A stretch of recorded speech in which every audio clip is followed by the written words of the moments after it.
Un aspect important est que les gens mangent beaucoup plus qu'ils ne devraient manger. Entre un repas et le suivant, il doit y avoir un écart de 8 heures. Quels que soient vos problèmes de santé, au moins 50% disparaîtront en 6 semaines. Namaskaram Sadhguru. Jeûner durant les jours propices à cela existe en Inde depuis la nuit des temps. Mais beaucoup d'Indiens croyaient que ça n'était pas scientifique et illogique. Jusqu'à ce que les études sur l'autophagie induite durant le jeûne reçoivent le prix Nobel. Même moi j'ai commencé à jeûner par intermittence cette année. Alors pourquoi de telles pratiques anciennes et si bénéfiques sont-elles étiquetées orthodoxes, puis immédiatement adoptées une fois approuvées par l'Occident? C'est parce que vous n'avez pas la bonne couleur de peau. Cela fait 40 ans que j'en parle. D'accord? Et j'ai vu des centaines et des milliers de personnes retrouver la santé et le bien-être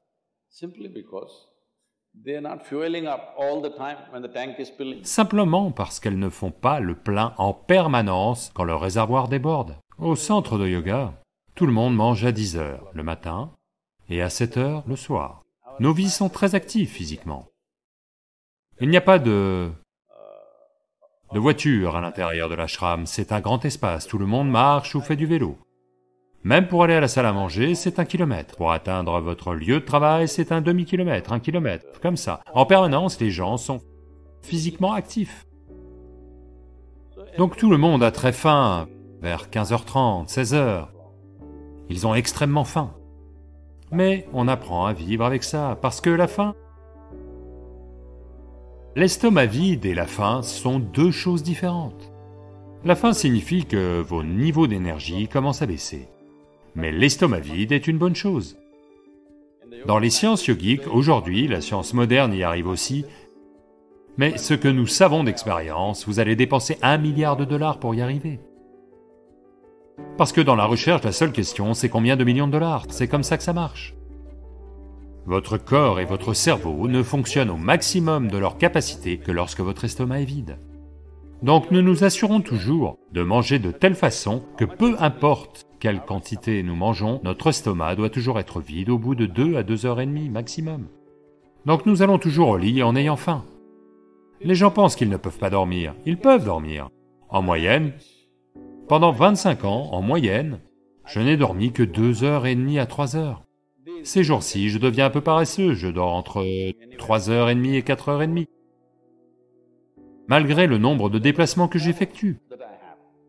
Quand je parle de nombre de déplacements, si je vous parle de tous les déplacements que je vais faire dans les prochains jours, vous allez tomber de votre chaise. Oui. Dois-je vous le dire? Non, pas nécessairement. Parce qu'au cours des 10 prochains jours, je suis dans 5 pays différents. À faire, je ne sais pas combien d'événements, toutes sortes d'événements.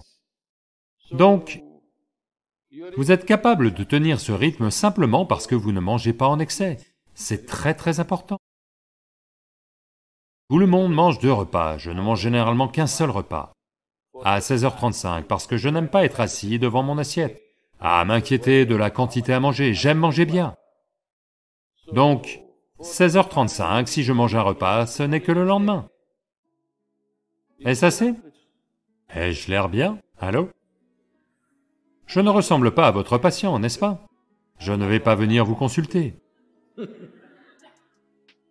Parce que, pour toute correction et purification qui doit avoir lieu dans le corps, votre estomac doit être vide, c'est très important. Autrement, la purification au niveau cellulaire n'aura pas lieu. Vous entassez les choses et ensuite vous avez toutes sortes de problèmes. La première chose est l'inertie dans le corps. Inertie signifie... Il y a de nombreux niveaux d'inertie si vous ne remarquez pas tout cela.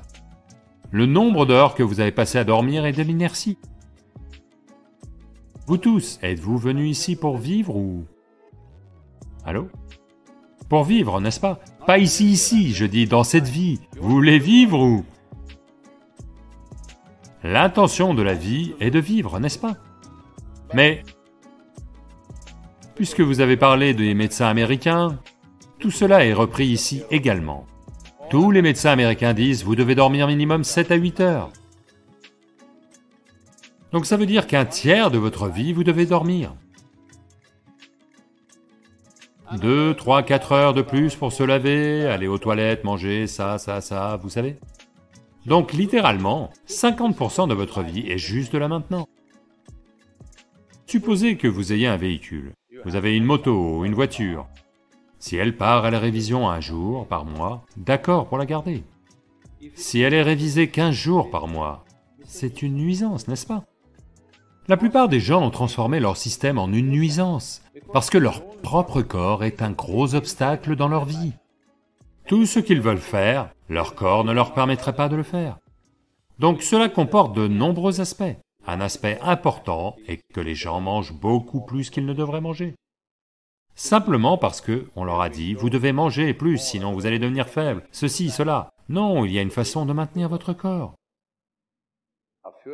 Aujourd'hui, tout le monde essaie de développer une voiture ou une moto à faible consommation. Qu'est-ce que cela veut dire? Si la machine fonctionne bien, elle consommera moins de carburant, n'est-ce pas? Donc si vous êtes assis ici et que vous êtes très à l'aise, alors elle consommera moins de carburant. Si vous êtes comme ça tout le temps, alors elle va consommer plus de carburant, elle va vouloir que vous mangiez. La compulsion va apparaître. Donc, cette nouvelle expression, manger par intermittence,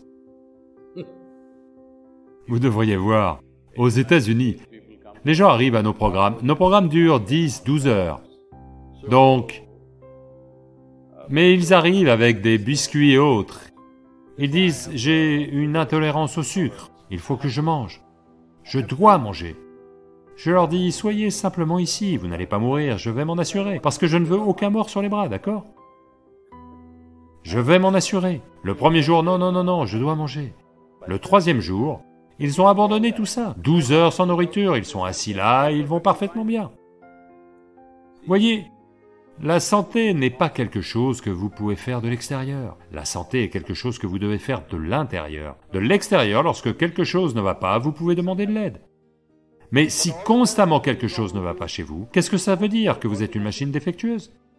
Oui, en permanence, quelque chose ne va pas chez vous. Pourquoi? Ce n'est pas comme ça que ceci est conçu.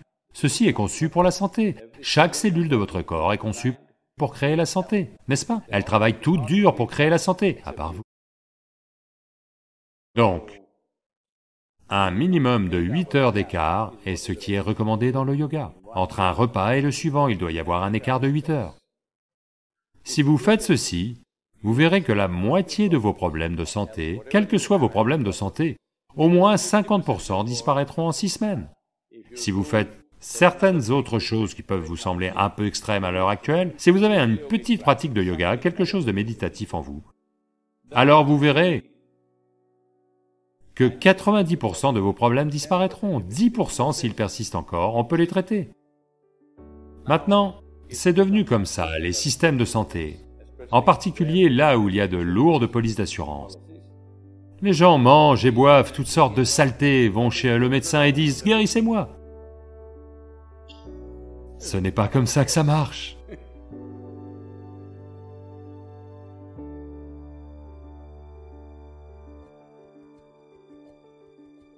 J'ai une question sur la lévitation. Lévitation? Oui, je veux dire, je comprends que l'énergie puisse s'élever, mais comment un corps peut-il s'élever? Je veux dire, ça défie la loi de la gravité. Vous voyez, là je lévite.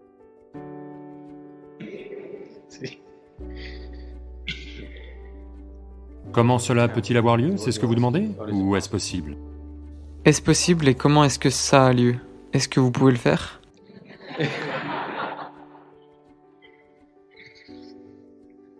Vous voyez? Est-ce possible? C'est possible. Comment est-ce que ça a lieu? Il y a de nombreuses façons, ou il y a certaines façons par lesquelles vous pouvez devenir de moins en moins disponible à la gravité. Il y a certaines pratiques, certains kriyas à travers lesquels vous devenez moins disponible à la gravité. De ce fait, il est possible de léviter, c'est possible. Ou bien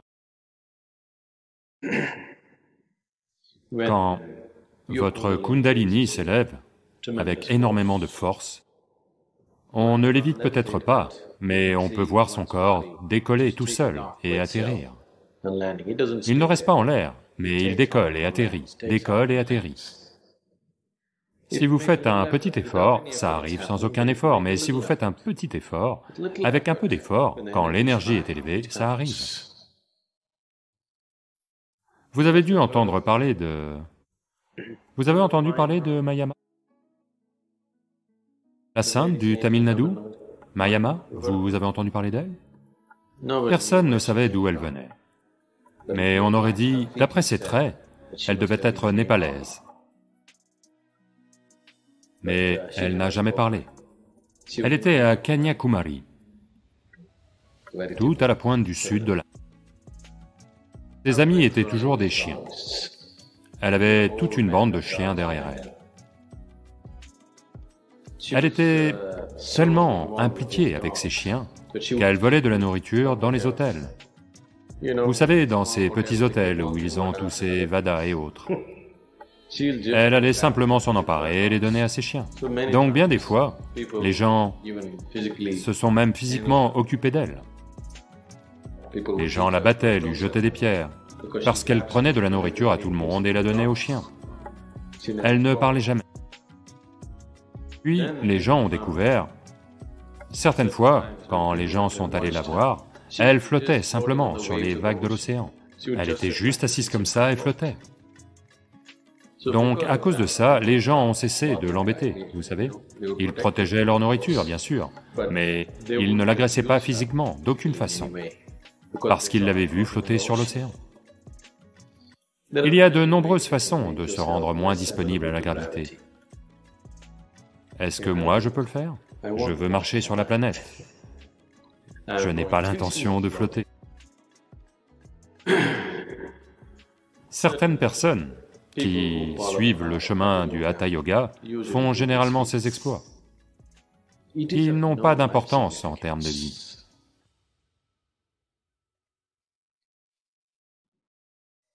Maintenant, si vous flottez, ou si vous lévitez quelques minutes par jour, en quoi cela change-t-il votre vie? Tout notre effort ici consiste à vous rendre capable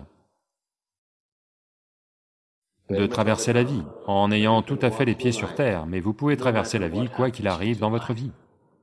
Quelles que soient ces situations auxquelles vous êtes confrontés, vous traversez la vie intouché, toujours comme un enfant, comme à votre naissance. Quoi que se passe dans votre vie, ça n'a pas d'importance, peu importe ce qui tourne mal, tout tourne vraiment mal, chaque jour est une crise. Mais malgré tout, vous traversez la vie intouchée. Ça, c'est un miracle. Je veux que vous accomplissiez tous ce miracle. Sur votre lit de mort, si vous êtes comme un nouveau-né, ça veut dire que vous avez accompli le merveilleux miracle de traverser la vie intouchée. C'est possible. Donc, ce qui nous intéresse, c'est d'accomplir ce miracle. Flotter en l'air, marcher sur l'eau. Qu'allez-vous faire avec ça? 3 jours, si vous marchez sur l'eau, ce sera bien quand vous obtiendrez toute l'attention. Tous les jours, si vous vous mettez à marcher sur l'eau, personne ne va vous regarder. Ils vont tous prendre leur bateau rapide et partir. Alors vous aussi, vous souhaiterez avoir un bateau, n'est-ce pas?